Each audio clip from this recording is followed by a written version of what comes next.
approaching the rendezvous point outside Atari Spade. Helm, bring us out of warp. Dropping to impulse. Ionic interference surging, Captain.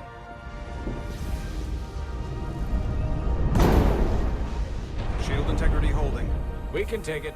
We are at the correct coordinates to meet the shuttle. Commander Rydek, find us our diplomat, if you will. Aye, Captain.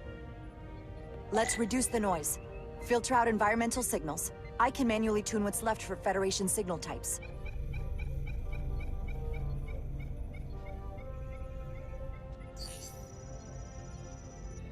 I've located the shuttle. Opening comms. On screen. Shuttle to Resolute. Shuttle to Resolute. Debris field. Lost maneuvering. Losing. I can't get it any clearer. We won't get a transporter lock. It's just not happening. Power up the tractor beam. We'll pull them directly into the docking bay.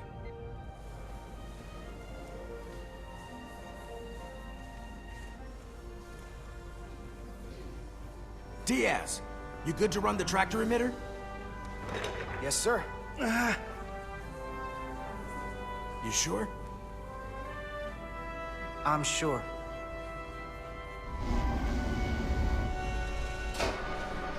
Come on, Diaz. First thing, lock onto the shuttle and stabilize the rotation.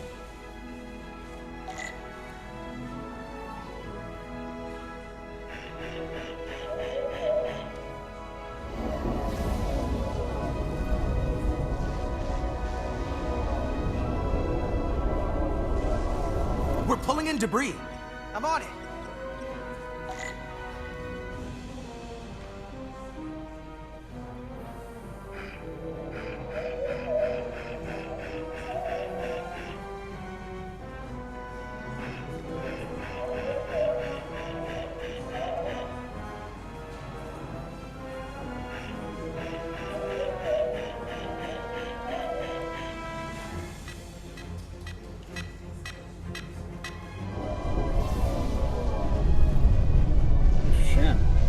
That's gonna take out the shuttle. It's the bridge. There's a large piece of debris headed for the shuttle. The tractor beam can't handle it. Can our shields take it? I believe so.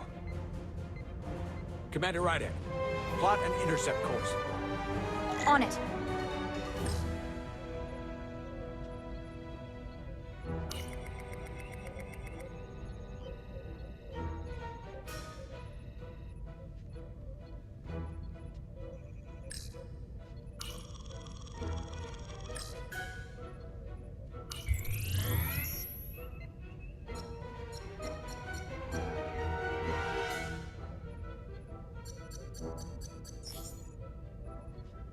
Here we go. Maneuvering thrusters bearing 53 Mark 17, 200 meters on an intercept course. Maneuvering.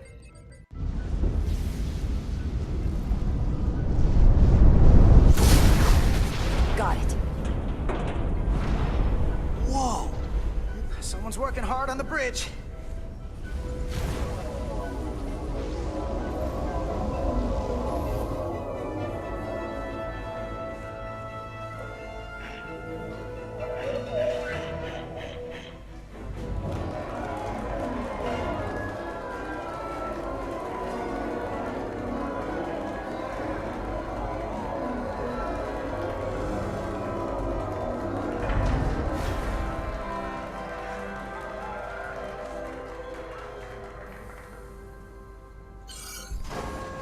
Got the shuttlecraft on board. Good job. We're on our way down to meet them.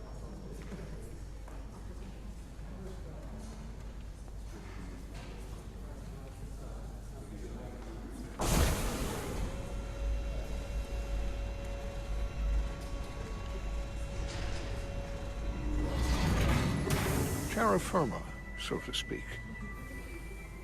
Ambassador Spock.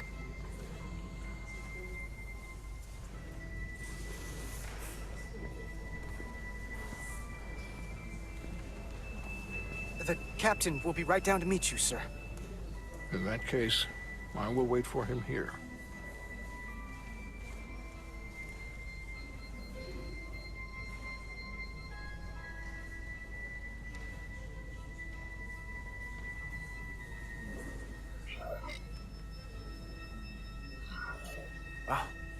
let me be the first to say, welcome to the Resolute, Ambassador.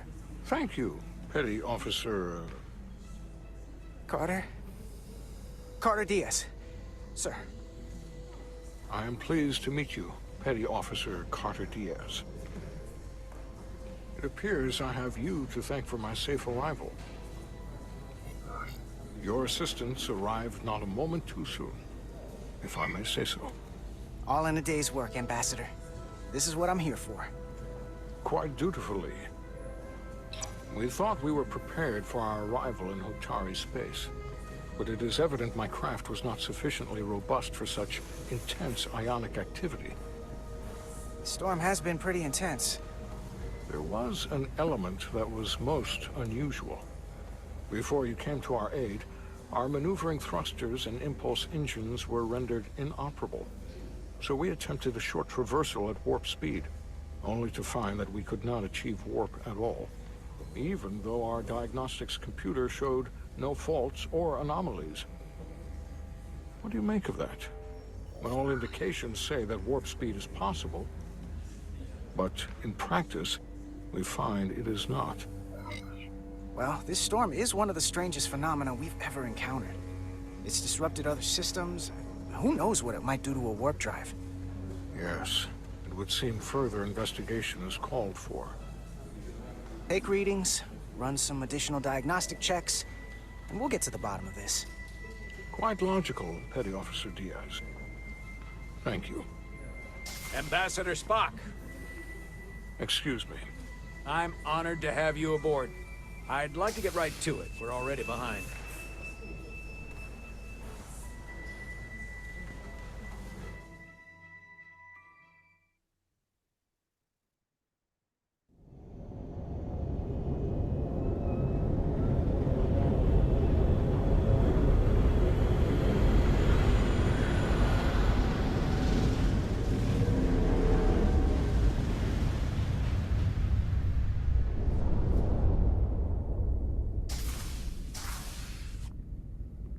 Ambassador Spock, my senior staff.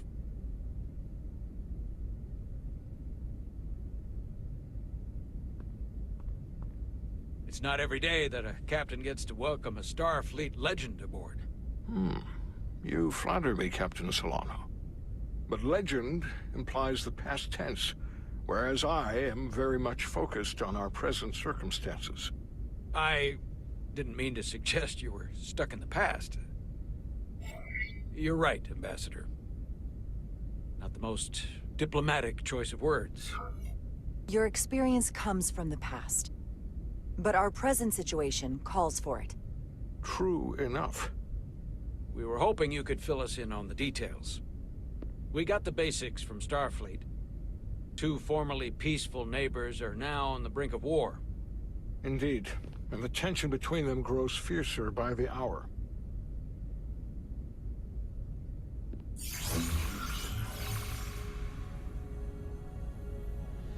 Lydia and Hotari. The Lydians are the more advanced species. They made first contact with the Hotari over a century ago. This is Tau, the Hotari moon. It is rich in dilithium, and for decades, the Hotari and the Lydians have shared a mining operation there. The Lydians provide the technological resources, while the Hotari have served as the labor force. The stability of that arrangement was the source of their peace, until recently. The Hotari have suddenly and forcefully seized control of the mining operations and expelled the Lydians from their system. That is the official story, as told by the Hotari when they requested Federation mediation, but the details remain scant. Communications between all parties have been limited by the ionic interference. Have the Elydians retaliated against the Hotari? Or taken any action against them? Surprisingly, they have not yet responded in kind. They were open to a Federation presence, but it is unlikely the relatively primitive Hotari forces would stand a chance against the Elydian fleet in open war. Left unchecked, this conflict will result in more bloodshed, which is what we are here to prevent. And the dilithium trade hangs in the balance. Clearly, the Hotari have been exploited in this relationship. Maybe we can persuade them peace is the more profitable alternative for everyone. They both profited from the mines. And for the Hotari, something is better than nothing. Peace is our objective, after all. If we could convince them, it would restore the peace. But we would need the Hotari to accept a difficult compromise. Made all the more difficult by the emotions flaring on both sides, no doubt. Neither the Elydians or the Hotari are members of the Federation, so we can't make them do anything. There is an additional complicating factor I should mention. In the past, the Federation has relied on the Elydians as a source of dilithium. That certainly changes things. Federation sources its dilithium from a lot of places. Yeah, and this is one of them. So we've already played a part in this. Unfortunately, that is indeed the case, Commander Rydek. We're morally obligated to make this right. Hold on. Our only obligation is to negotiate the peaceful resolution of this conflict. Given the Federation's involvement in the Elydium dilithium trade, Captain Solano and I must make every effort to appear neutral in these negotiations. What worries me is if this whole thing unravels, and we're at the mercy of the storm at less than full strength. We can't let it come to that. Considering what the Ion Storm has done to our ship, and the Ambassador's shuttle, we have to assume the Elydian fleet has had problems with it as well. This recent surge in the energy disturbance temporarily levels the playing field. Commander Westbrook is correct. The energy anomalies around the Hotari systems have been noted in the past. But they have never been observed on the orders of magnitude we have seen in recent weeks. If it's keeping the two sides talking instead of shooting at each other, that actually helps us negotiate a peace. And we'll take advantage of that as long as it works in our favor. And when it doesn't? All the more reason to learn as much about it as we can while we are here. We do not want to be caught unprepared, should the energy anomaly continue to fluctuate. So I trust we understand our circumstances. We're operating on a strict timetable here, and we're going to be leaving for the negotiations shortly. Commander Westbrook, I want you to leverage our systems to investigate the anomaly from here while we're gone. Aye, Captain. Thank you all. Dismissed. I want to speak to both of you privately.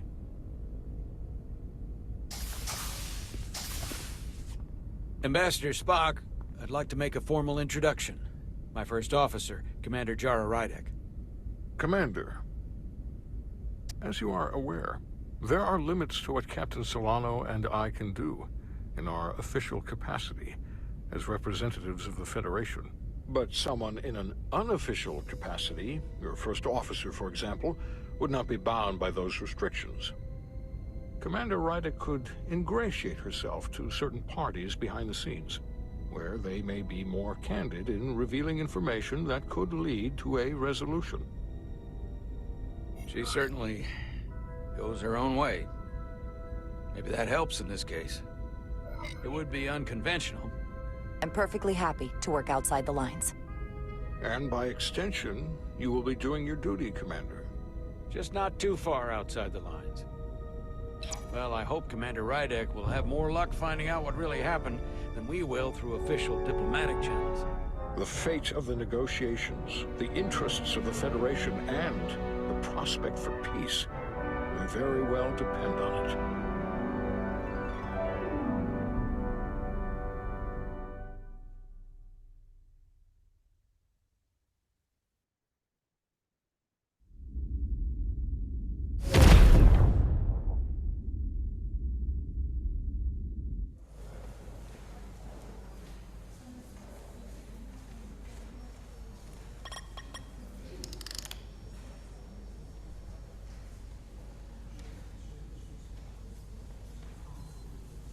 Mr. Diaz, I understand you have already discussed the warp drive failure with Ambassador Spock?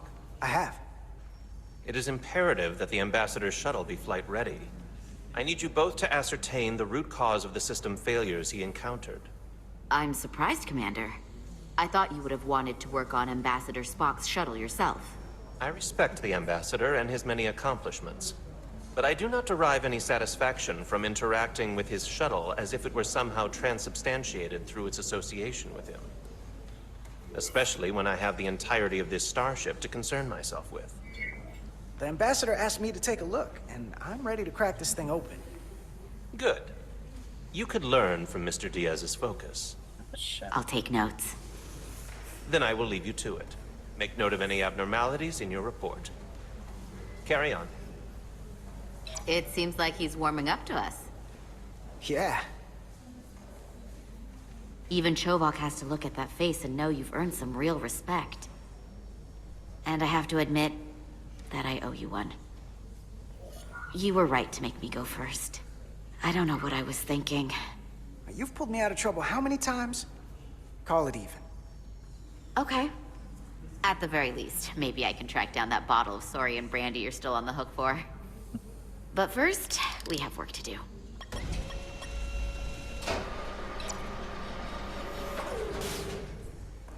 Ready to go? All set. Let's run the diagnostic.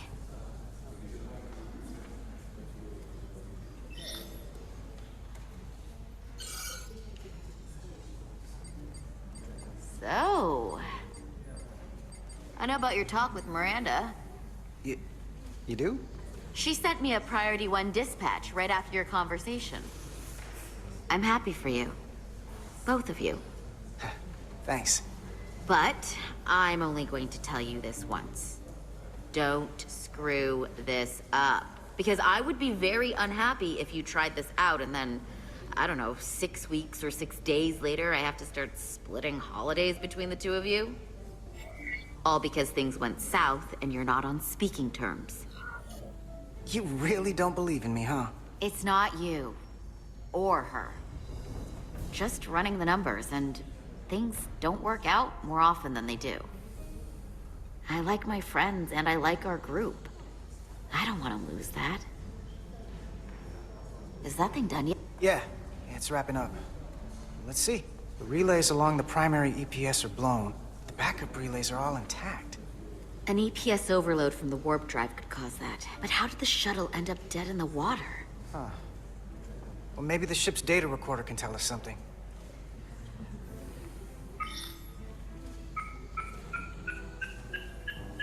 Here. They were only about 8 minutes from their plotted warp point. No faults, just those warnings. What are they?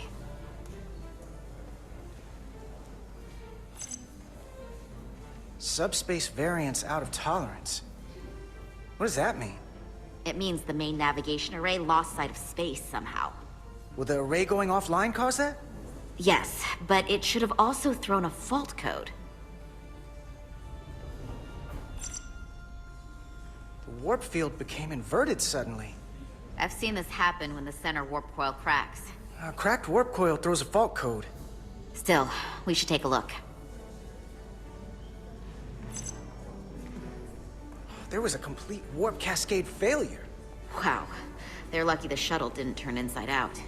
Makes me think the computer panicked on the warp field equation. Any one of these failures should have thrown a fault. If it was caused by a system failure. None of this caused the relays to blow. Roll forward to when that happened. Yes, ma'am.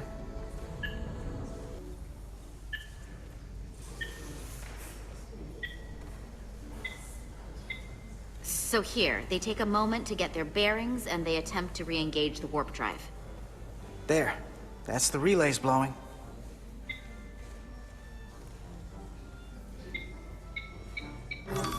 And look, there's another warp system alert. They're all the same. Subspace variance out of tolerance, or warp inversions. Finally, there's a complete warp cascade failure. Then it's one of two things. Either a warp coil is cracked, or the navigation array is offline. That makes sense. Divide and conquer. You want to check the warp coils or the navigation array? I'll check the other. Let's not overcomplicate this. One of these systems is likely broken. I'll check the nacelles for a cracked coil.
I checked every coil on the port nacelle for imbalances.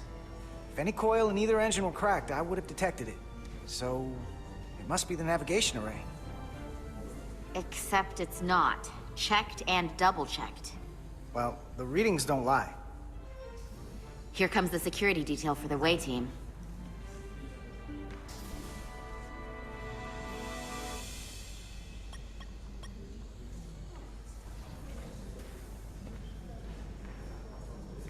Hey. I'm not here. We're escorting the negotiating team to the surface as soon as they come down from the bridge. I don't want to interrupt some important work. I was just hoping to see you before I go. The captain and the others will be here any minute now. Should be an interesting ride down to the surface. You're the one with the important job to do. Keeping the captain safe. And Ambassador Spock.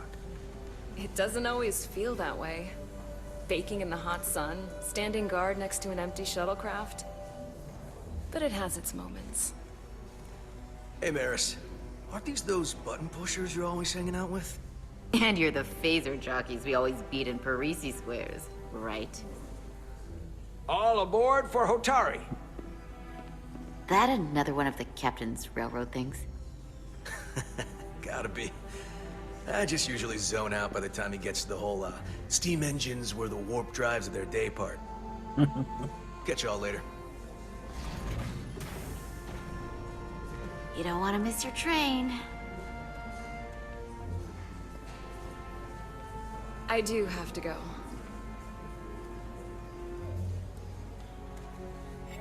Not gonna lie, I'd rather not leave right now. More important things on my mind. Do me a favor. Come back safe. Deal.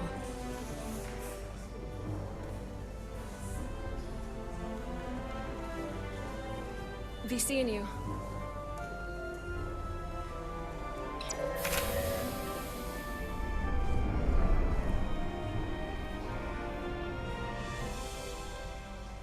Etzelar Diaz. If you could float back down to reality, we still have a ways to go. Alright, where were we? So, the warp coils in the navigation array are fine, but the nav computer doesn't seem to think so. I'm out of ideas short of field stripping the shuttle from bow to stern. You wanna take this out of the shuttle and throw it on the bench? Oh, real hands-on maintenance. I like it.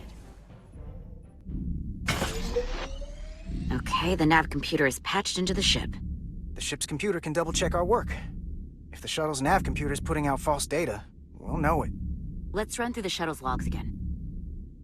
Running now.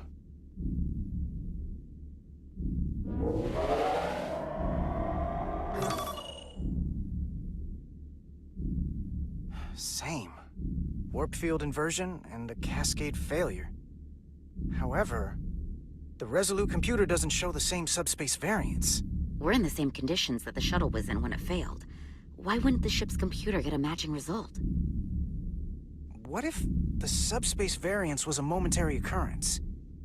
That's a possibility, and it would explain why the simulation under our current sensor readings failed to reproduce the issue.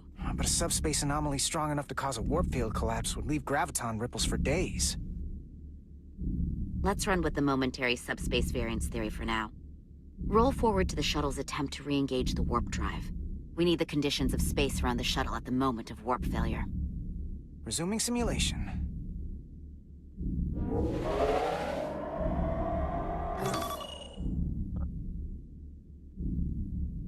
In warp field calculation, Cochrane formula variables are out of range. That right there. Take the shuttle sensor data from that moment. Computer, why did the warp field calculation fail? Warp field pressure returned non-orthogonal. Results are undefined. That doesn't help. Wait, what if we use a different ship? Put the Resolute into the simulation instead of the shuttle. Yeah, it should warp just fine. Unless... Computer, run the simulation with the Resolute. Resolute simulated. Computer, give me manual control on the warp power. Static field intensity, warp 1.1. 1.2. 3. Warp pressure is destabilizing. Error in warp field calculation. The warp drive has experienced a system-wide cascade failure. Warp field collapsed. Subspace variance is out of tolerance. Cochrane formula results are undefined. Bingo. What-o? The same moment when the shuttle failed to warp, so did the ship. Whatever happened to the shuttle just happened to us. The Resolute will not sustain warp. We can't leave Hotari space.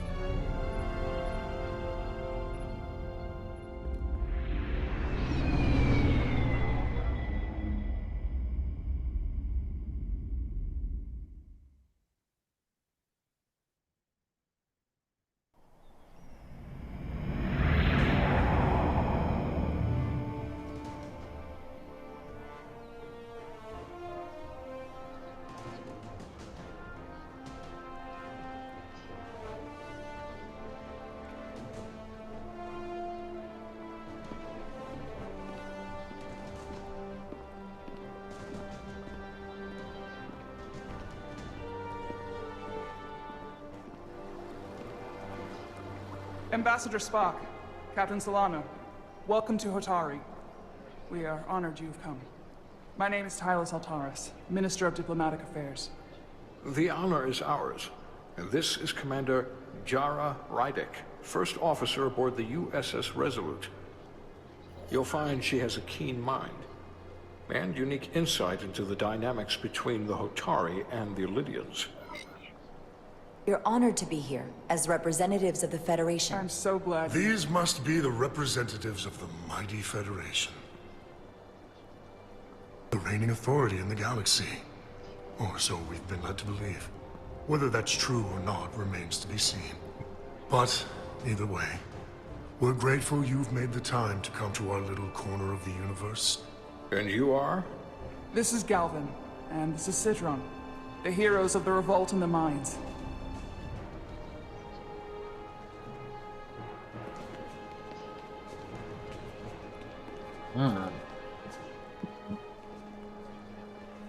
Let's hope this is the last time we ever have to come here. If you'll excuse me.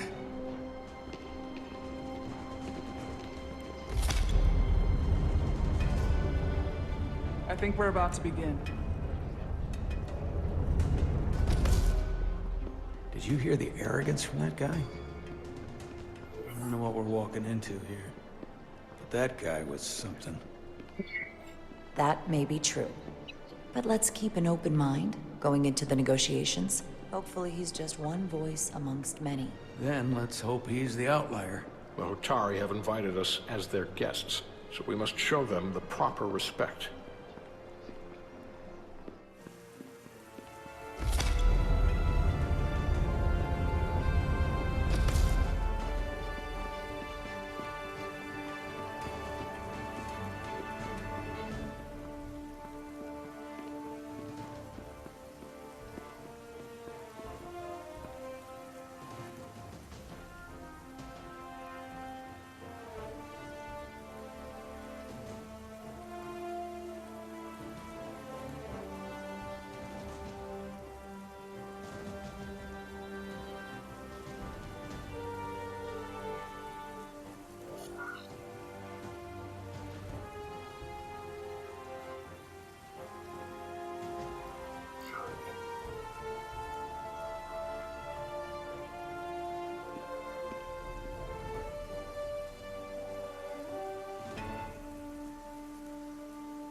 Ambassador Spock, welcome to Hotari Prime. The honor is mine, Your Majesty. That the Federation would send one of their most respected representatives is not only an honor to the Hotari people and their queen, but a recognition of our stature and importance. Let's get on with it, shall we? With all due respect to the Federation and their ambassador, they have no authority here. We are not members of their alliance. We are not subject to their rule, nor yours. We demand the immediate return of all mining operations to Illidian control, as it has been for centuries and will be for centuries more. That has always been our understanding. That understanding has changed. Then you invite war! And if you cannot remain silent, you will be silenced. But his point is well taken. What is the Federation's interest in this matter? Perhaps you would have us trade one oppressor for another? The Federation remains neutral. Our only interest is the peaceful resolution of this conflict. We are here at your request, Your Majesty. For now. Trying to keep an open mind here, but it's not easy. I thought they wanted us here. Was there something you wanted to say, Captain? Oh, no. My apologies. And what about the Kobliad? She's not She can speak for herself, can't she? Then let her.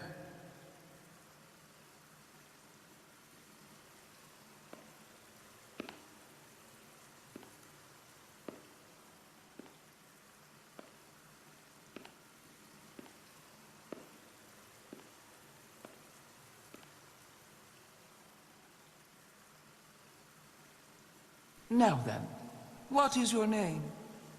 Commander Jara Rydek, Your Majesty. Being a Kobliad, you would know better than anyone. Your people suffered brutal treatment at the hands of the Cardassians. Their injustice towards the Kobliad is as unimaginable as it is unforgivable. Not unlike how we have been treated by the Elidians. As much as they'd have you believe they are the victims here, remember it was the Hotari who attacked us. Hundreds of innocent Elidians were slaughtered without mercy in those mines. The blood is on their hands, not ours! Quiet!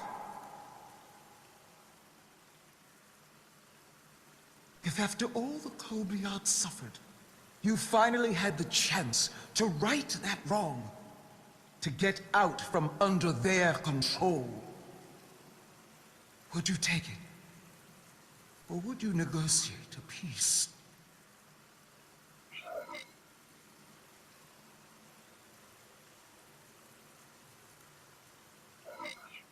There is no remedy for what the Kobliad suffered. And I fear who we might have become in pursuit of it. There is no justice if the oppressed become the oppressor.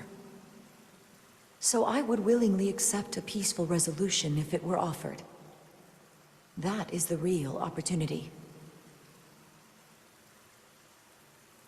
Perhaps, Commander Rydek. Perhaps. Unfortunately, that was not the case, was it? No, it was not. Peace is often elusive to those who need it most. The Federation is the most powerful, most advanced alliance in the galaxy. It's widely known we have an abundance of dilithium in our mines. And it's in your interest to secure a steady supply. Your Majesty, if I may. Ambassador Spock would have us believe you're here as a neutral party in the interest of peace. So why are you really here? I want the truth, not your Federation rhetoric. As Ambassador Spock has said, we've come seeking a peaceful resolution to this conflict, and have no interest in your dilithium. I'm not nearly as naive as you must think. The Federation has done business with the Elidians for decades, which makes me question your motives. What they haven't said, but cannot deny, is a simple truth. The dilithium trade would not and will no longer exist without Elidian involvement. We created it for the benefit of everyone, especially the Hotari. We've given them warp technology. We've let them share in the profits. We've made their lives infinitely better than before dilithium was discovered. All of that goes away if the Federation turns a blind eye to their treachery. That is enough of your lies! The Hotari are quite capable of running the mines. We've done so for centuries. So tell me, who deserves control of the dilithium trade and the mines on Tau? Who should the Federation recognize? The Hotari or the Alidians? Can only be one or the other, not both. If I have to choose only one, then it would have to be the Hotari. Well said.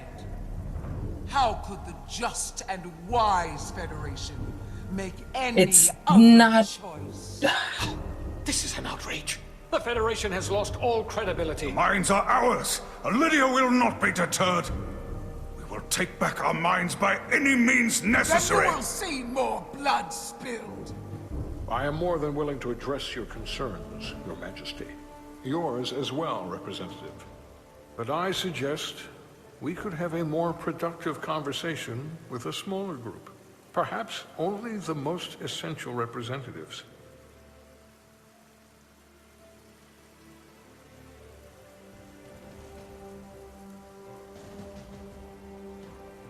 I suppose there is some sense to that.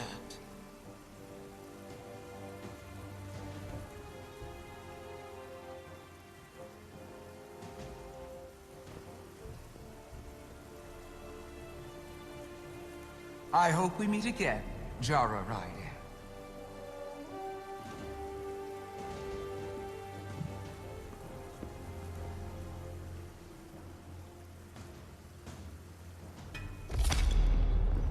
It was an impossible choice. And the mines are on their moon. Everything on the diplomatic front. You make nice with the locals and see if you can get some answers. We need to find out why the Hotari are so willing to risk war. What happened in those mines?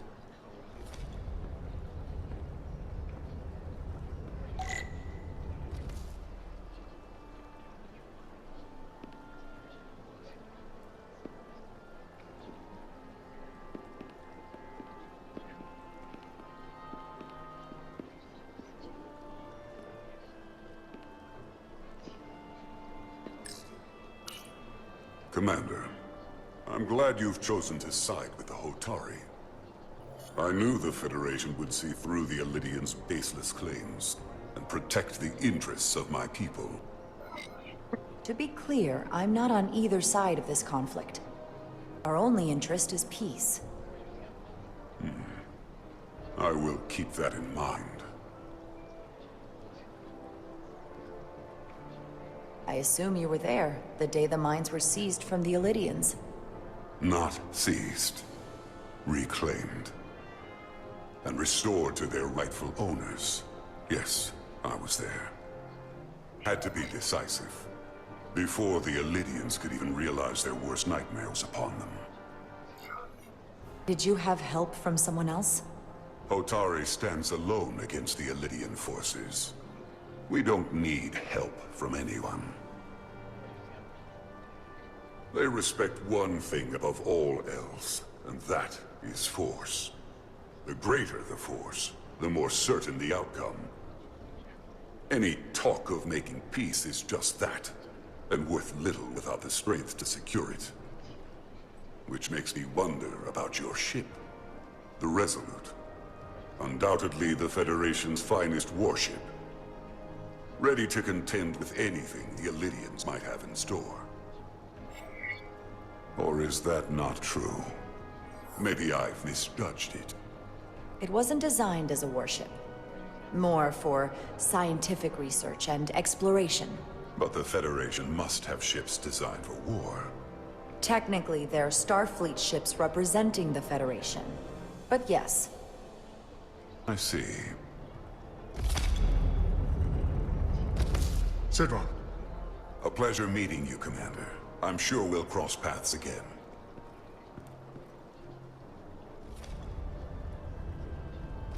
I mean, honestly, just because they're bigger doesn't mean they're the bad guys. Soothing.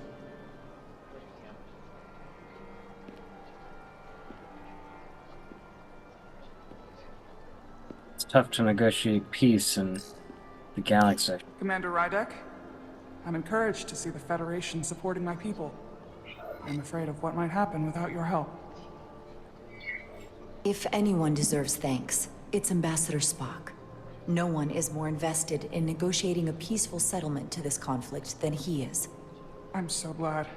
We need his help before the situation escalates further than it already has. It's been very trying. I saw you speaking with Sidron, our national hero. I'm curious, what did he say? He seems to be of the opinion that negotiating for peace is a waste of time. Because force is the only blunt instrument he understands. He's a miner, not a diplomat. For the first time in our history, the Hotari have the upper hand. We see ourselves as strong instead of downtrodden. New voices have risen up. Old voices shouted down. Galvin and Sidron have become national heroes. Now, they have the Queen's ear. Better or worse, depending on your perspective. I get the sense you don't exactly trust them. I don't trust their instincts, which are leading us to war. My fear has been that the Illidians will launch an attack and crush us. You've seen their starship, no doubt. They could have retaken the mines whenever they wanted to, but it never happened. And as strange as this may sound, I'd almost say they're afraid. I just don't know what they're afraid of. It's still the same bluster and bravado you would expect from them. But it has no teeth. Like they're afraid of what might happen. Do you think it has something to do with the ion storm? Right now, it's stronger than ever, isn't it? It's entirely possible. I'm not a scientist, but I do know the storm has knocked out all kinds of systems. So maybe the Illidians weren't willing to risk their ships, given all the interference.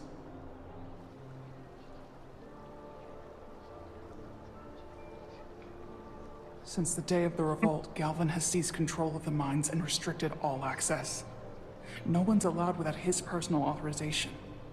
And they've taken over a section of the palace with just as much secrecy and security.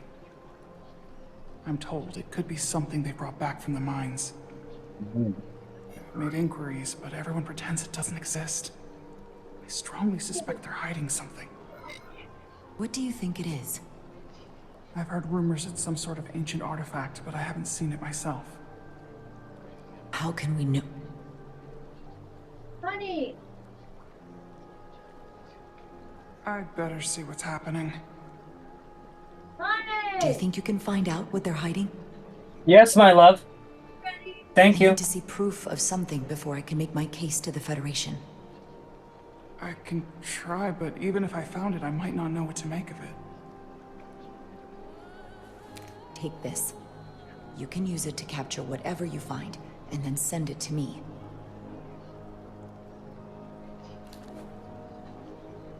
Thank you. I will let you know what I find. And I look forward to our meeting again.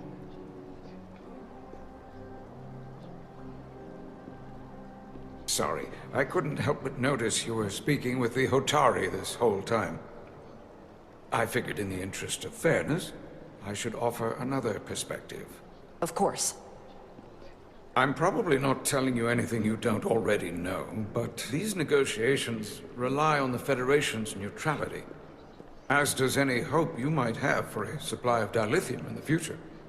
So, why you would choose to side with the Hotari escapes me. Without Illidian involvement, there is no dilithium trade. But clearly, you weren't aware. Of all my concerns, dilithium is not one of them. I could care less about securing a supply, now or in the future. I'd be curious to know if the rest of the Federation shares your indifference. Major Salit Arminta, Special Attaché, Illidian Armed Forces. Pleasure to meet you, Commander. I have my issues with the Hotari, but I have to give them some credit. They know how to seize an opportunity. Inciting an uprising the same day as a massive once-in-a-lifetime ion storm. Our assumption was that this storm was just an anomaly. Yes, a very convenient anomaly. At least that was what we were told. Of course, I wasn't there. But who am I to say otherwise? You sound skeptical. Well, the official story is that it was the storm that enabled the revolt. How else do a bunch of unarmed, unorganized miners seize control of an entire moon, much less thousands of mines? But I've talked to people who were there. They tell a different story. They say they're lucky to have escaped with their lives. That it was more than just the storm. That somehow the miners were able to harness the energy from the storm. I know it sounds crazy. I'm not even sure I believe it myself. But that's what they said. You just answered your own question. How do a group of miners do something that in theory can't be done? That's how. Harnessing the storm. But even if it's true, how does that even happen? You tell me.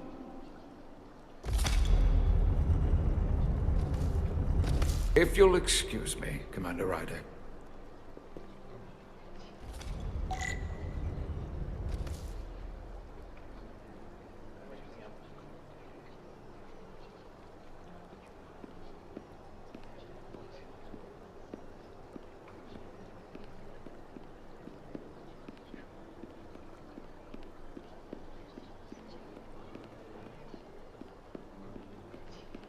Okay.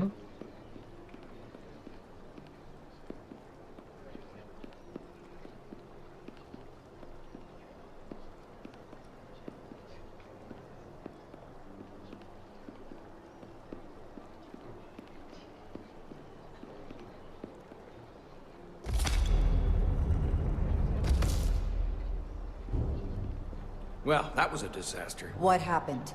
The Hotari refused to concede anything, so the Elydians stormed out.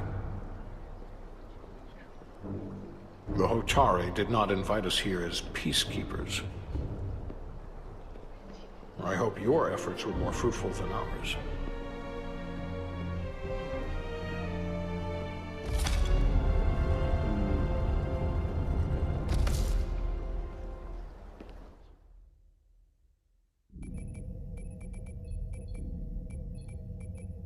Gravitational harmonics failing to resolve.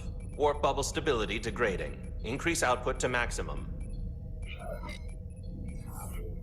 Increasing warp output to maximum. It's happening again.